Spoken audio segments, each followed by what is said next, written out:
Hi, I'm Monica with Healthcare for All Minnesota. I'm going to give you a sneak preview of 4 training sessions we have prepared that will introduce you to the debate about why nothing Minnesota and the US has done to cut healthcare costs has worked. If you're ready to dive into the trainings, go straight to the video for session 1. But if you prefer to get some idea of what the trainings are about first, watch the rest of this video. It's about 15 minutes long. In 2023, the Minnesota legislature passed a bill requiring the Minnesota Department of Health and Human Services, DHS, to publish several studies that address the high cost of healthcare. DHS is Minnesota's Medicaid agency. Medicaid is called medical assistance in Minnesota.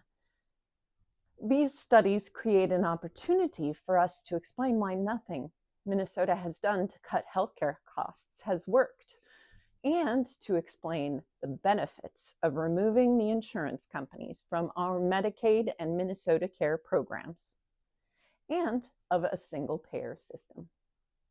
It is urgent that we act now because the first of these studies is due March 31st, 2025, from the Department of Health. This study must recommend strategies for reducing low-value services and administrative costs. In January 2026, 2 more reports will be released.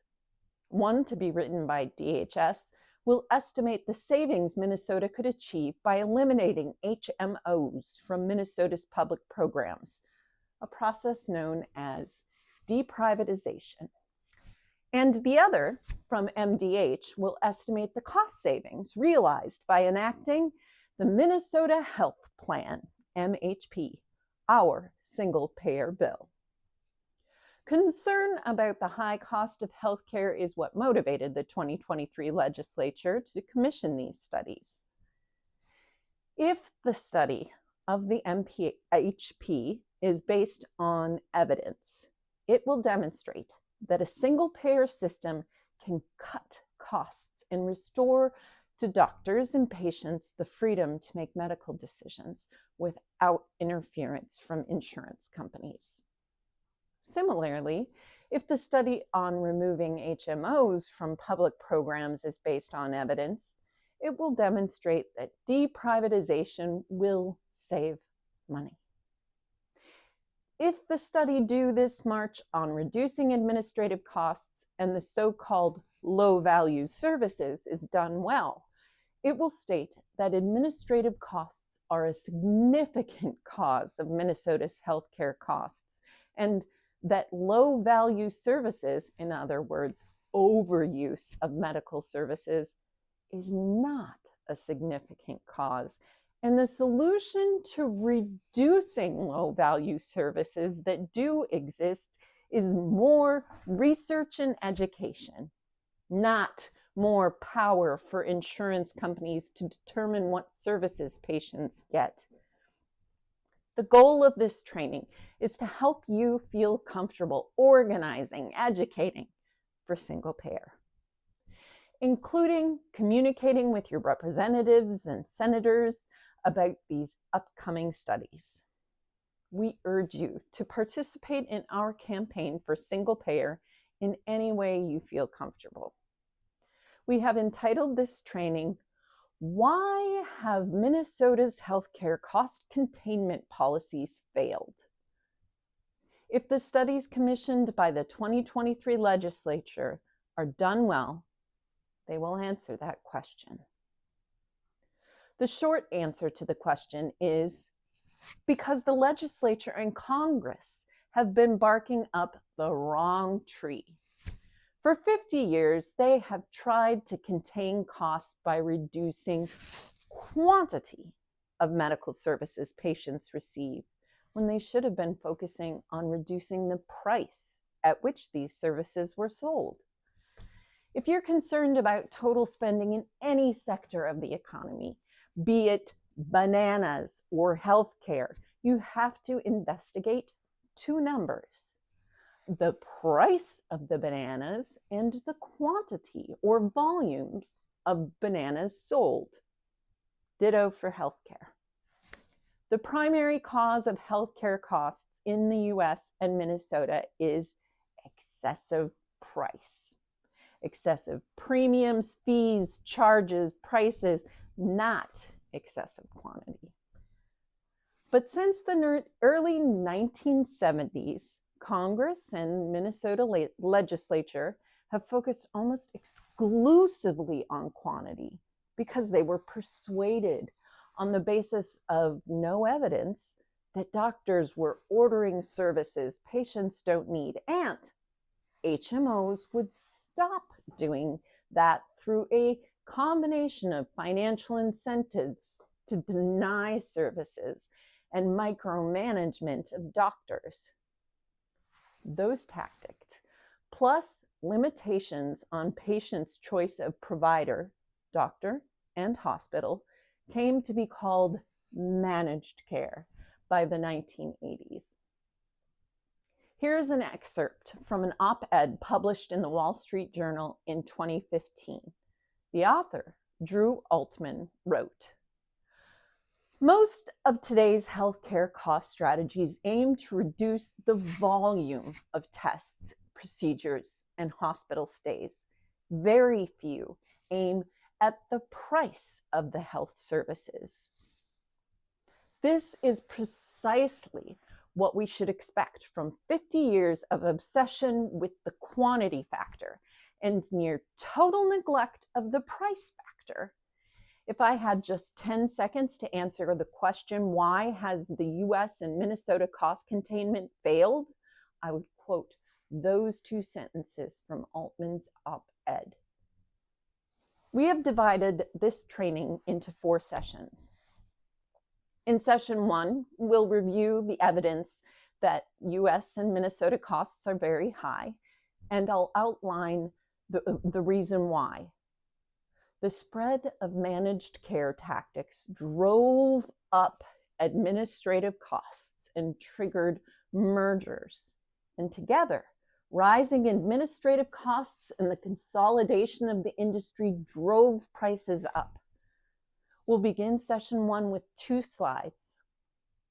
In this slide, we see that healthcare in the US became very expensive compared with other nations starting in the early 1980s. You see that US spending on healthcare as a percent of the gross domestic product, which is a measure of our national income. And it was similar to the other 10 other wealthy nations in 1980. But by 2019, we were spending 17% of our national income on healthcare compared to 12% for second place Germany and 11% for third place Switzerland. In this slide, you see that Minnesota was an average cost state in 1991, but we rapidly became a high cost state during the 1990s. By 2000, Minnesota's per capita healthcare costs were 10% above the national average. Why did healthcare costs begin to rise so much faster in the US than other countries in the 1980s? Why did Minnesota costs rise to 10% above the national average in the 1990s? We will review the evidence indicating that in both cases, administrative costs shot up and a consolidation accelerated.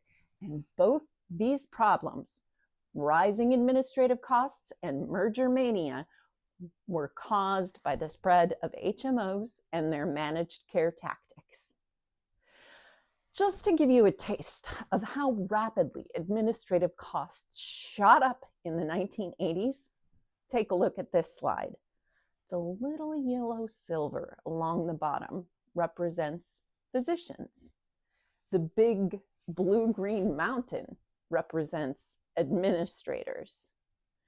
You see administrative costs accelerated in the 1980s and then exploded in the 1990s. Those were the years in which managed care was spreading thanks to the growth of HMOs and PPOs. PPOs stands for Preferred Provider Organization. the name adopted by traditional insurance companies that adopted HMO tactics.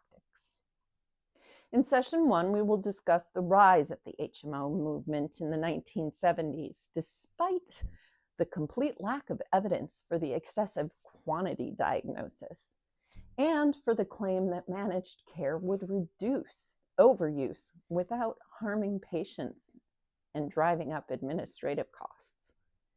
In session 2, we will look more closely at the events that led to Minnesota becoming a high-cost state in the 1990s. And we'll review the evidence indicating that Minnesota's costs rose in the 1990s because our prices rose, not because we suddenly started using more medical services than everyone else in the United States.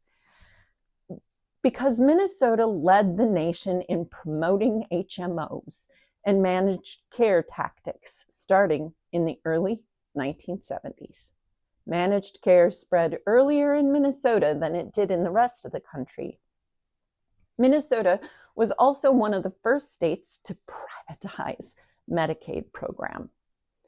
Because managed care spread throughout the Minnesota system earlier than it did the rest of the country, administrative costs rose earlier in Minnesota. And the explosion of mergers that eventually engulfed the entire country took place a year or two earlier in Minnesota. We'll begin session 3 quoting experts who declared that managed care had clearly failed by about 2000, and then turn to research that explains why managed care failed. The research we will review includes studies that demonstrate that excessive quantity is not the factor that explains high US and Minnesota costs, and that, in fact, excessive price is the primary cause. We will see that the body of rigorous research demonstrating overuse is tiny, and it focuses on a minuscule fraction of the 10,000 medical services available in the US.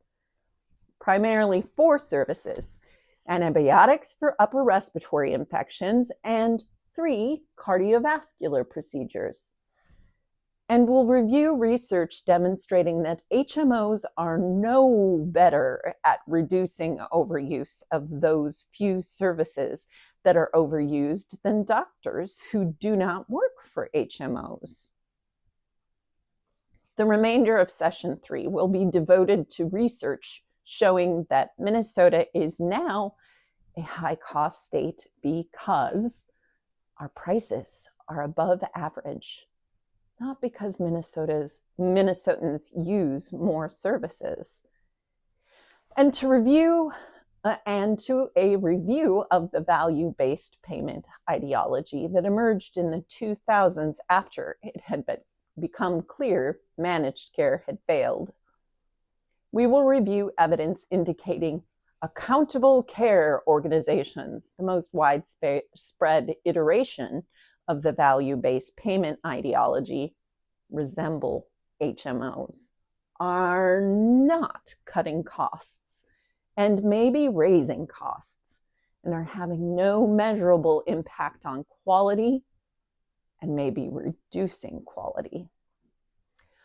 We'll devote the last session, session 4, to a description of studies commissioned by the 2023 legislature to the 2 most important issues all 3 studies must address accurately: the role that administrative costs play in driving up healthcare costs, and the claim that overuse is rampant. And insurance companies and ACOs know how to cut unnecessary services without worsening underuse of necessary services. We will examine administrative costs in more detail to give you a clearer picture of the strategies that could reduce administrative spending, including deprivatizing medical assistance and Minnesota Care and enacting the Minnesota Health Plan. Finally, we will review briefly the reasons why so little overuse, lately referred to as low-value services, has been documented. The main reason is it's difficult and expensive to measure overuse accurately, even after the allegedly unnecessary or low-value service in question has been delivered. And it's even more difficult and expensive to determine whether a medical service was necessary or unnecessary before the service has been delivered. We do not want any of the studies authorized by the 2023 legislature to recommend even more oversight over the doctors and patients in the name of reducing low-value services.